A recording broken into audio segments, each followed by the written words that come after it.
बिस्मिल्लाहिर्रहमानिर्रहीम। दोस्तों, मैं हूं अब्दुल गनी, मैं हूं एक बायोलॉजी कोच और आज जो टॉपिक मैं आपकी खिदमत में लेके आया हूं वो है स्टेटस ऑफ वायरस। वायरस का स्टेटस क्या है?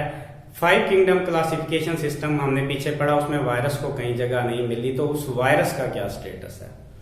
अब वायरस का मेन स्टेटस ये है कि वो लिविंग और नॉन लिविंग के दरमियान बाउंड्री लाइन है। एक तरफ लिविंग ऑर्गेनिज्म और दूसरी साइड पे नॉन लिविंग ऑर्गेनिज्म, दरमियान में बाउंड्री जो है वो है वायरस।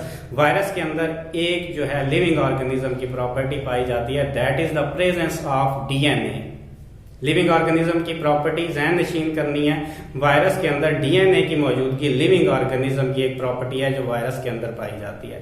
और नॉन लिविंग की एक प्रॉपर्टी भी इनके अंदर पाई जाती है, वो ये है कि इनकी क्रिस्टलाइन नेचर होती है। जैसे नमक की क्रिस्टल्स हैं, इसी तरह अनफेवरेबल कंडीशन में वायरस भी क्रिस्टलाइन स्ट्रक्चर में पाए जाते हैं, क्रिस्टल्स की तरह पाए जाते हैं, जैसे कि non living organism, non living things जैसे पाई जाती हैं।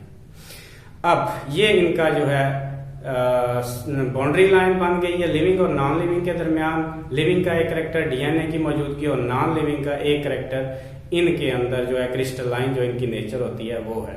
अब इनका स्ट्रक्चर देखते हैं। ये जो है बने हुए होते हैं प्रोटीन कोट के, बाहर इनके प्रोटीन का एक कोट होता है, डब्बा बना हुआ होता है जिसके अंदर डीएनए पैक होता है। प्रोटीन कोट के अंदर डीएनए, ये इसका स्ट्रक्चर है। इसका कोई मुकम्मल सेल मौजूद नहीं होता और ये हमेशा दूसरे ऑर्गेनिज्म के अंदर पाए जाते हैं, उनके सेल पर अटैक करते हैं, उन्हीं के सेल को रिप्रोडक्शन के लिए इस्तेमाल करते हैं और उनमें मुख्तलिफ किस्म की बीमारियां पैदा करते हैं।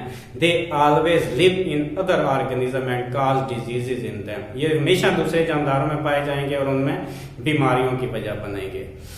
उनको 5 किंगडम क्लासिफिकेशन में कहीं जगह नहीं मिली because they are not considered as an organism. Organism की डेफिनेशन बायोलॉजिस्ट यही करते हैं कि वो सेल से बने हुए होते हैं।